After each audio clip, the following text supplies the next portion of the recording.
भाषा बिंदु देखते हैं हम। भाषा बिंदु हमने इसके पहले वाक्य के प्रकार मैंने आपको बताया है। रचना के आधार पर 3 वाक्य के प्रकार है: सरल, संयुक्त और मिश्र। निम्नलिखित वाक्यों में के रचना के अनुसार भेद लिखिए। वह आदमी भी उस गांव में रहने के लिए तैयार हो गया। यह कौन सा वाक्य है? सरल वाक्य। स्टेशन मास्टर ने सिग्नल नहीं दिया और गाड़ी आउटर पर खड़ी रही। संयुक्त वाक्य। मजे की बात यह है कि एक समाचार पत्र के कितने उपयोग हो सकते हैं? मिश्र वाक्य। वह पशु पक्षियों के बीच बातें करता दिखाई देता है। सरल वाक्य। आप उस गांव में जाएंगे तो आपको उस खोए हुए आदमी की वहां स्थापित मूर्ति दिख जाएगी। मिश्र वाक्य। नींद आती रहती है, जाती रहती है, रह रहकर टूटने के बावजूद उसमें लय बनी रहती है। यह है संयुक्त वाक्य। इसके बाद आपको बताया है पाठों में आए रचना के अनुसार वाक्यों के 2-2 उदाहरण लिखिए।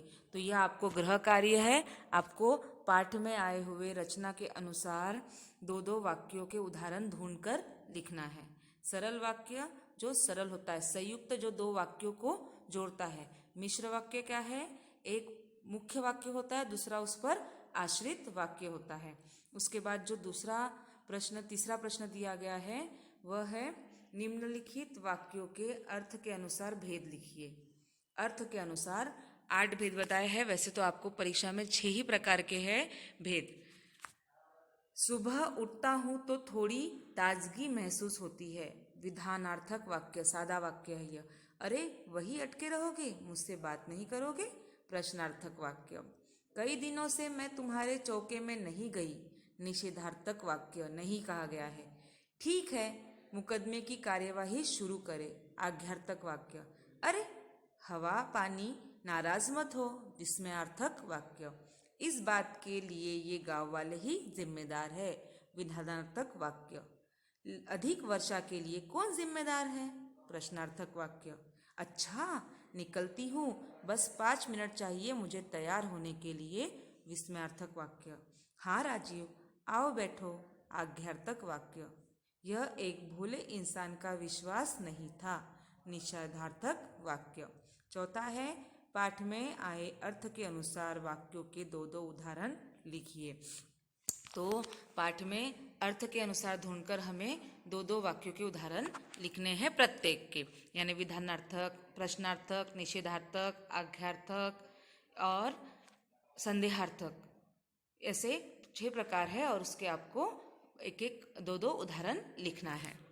इसके बाद जो है उपयोजित लेखन वह है विज्ञापन। विज्ञापन हम लोगों ने अभी तक किया है बच्चों। विज्ञापन आपको पता है, नियम भी मैंने बताया है आपको, पीपीटी आपको दी है, हमने वीडियो भी देखे हैं विज्ञापन के कि सबसे पहले विज्ञापन लिखते समय हमें एक चौकोन बनाना है। पेन से ही हमें जो भी विज्ञापन के अंदर लिखना है, कुछ बनाना है, तो हमें पेन का ही सहारा लेकर काम करना है। यहाँ पे क्या कहा गया है विषय? अपने विद्यालय में आयोजित की जाने वाली क्रीड़ा प्रतियोगिताओं का आयोजक के नाते विज्ञापन तैयार कीजिए। यानी खेल प्रतियोगिता, क्रीड़ा यानी खेल प्रतियोगिता, आप खुद आयोजक है और वो आयोजक बनकर, आयोजक यानी जो उस कार्यक्रम को नियोजित करता है या उस कार्यक्रम को रखता है वह आयोजक होता है। तो आयोजक बनकर आपको क्रीड़ा प्रतियोगिता यानी खेल प्रतियोगिता का आपको विज्ञापन देना है। उसमें दिनांक, स्थल और समय और खेल और संपर्क, ये 2 आपको मुद्दे दिए गए हैं। ये तो मुद्दे आने ही चाहिए, पर उसमें आप और जो लिख सकते हो, तो खेल प्रतियोगिता कौन कौन से खेल आयोजित किए गए हैं, आप खेल के नाम भी उसके अंदर दे सकते हो। स्थान, दिनांक, कितने दिनों तक चलने वाला है, कितने समय तक चलने वाला है और किससे संपर्क किया जाए, इन सब बातों को ध्यान में रखकर विज्ञापन तैयार कीजिए। विज्ञापन और भाषा बिंदु आपको कॉपी में ज़रूर लिखना है। विज्ञापन लिखने के बाद आप सभी व्यक्तिगत रूप से मुझे भेज सकते हो। मैं आपको उसमें सुधार करके आपको बता दूंगी कि क्या आपका उसमें गलत हुआ और क्या सही हुआ है। कुछ ही बच्चे हैं जो व्यक्तिगत रूप से संपर्क करते हैं और बराबर पूछते हैं और अपना गृह कार्य भी दिखाते हैं, पर बाकी बच्चे ऐसा नहीं करते हैं। तो आप लोग इस तरफ ध्यान दो। हम लोग आपको आमने सामने तो नहीं मिल पा रहे हैं, पर आप जितना हो सके हम व्हाट्सएप के द्वारा मिल सकते हैं, आप हमें पूछ सकते हैं जो भी कठिनाई है। मैं फिर से कहूँगी कि यह कविता कुछ समय के लिए या फिलहाल के लिए हमारे पाठ्यक्रम अभ्यासक्रम से कम की गई है, पर यह स्वयं अध्ययन आपको करना है। भाषा बिंदु और उपयोजित लेखन परीक्षा में ज़रूर आएगा, तो इसे आपको कॉपी में ज़रूर लिखना है। ठीक है, तो आज के लिए हम इतना ही देखेंगे। धन्यवाद।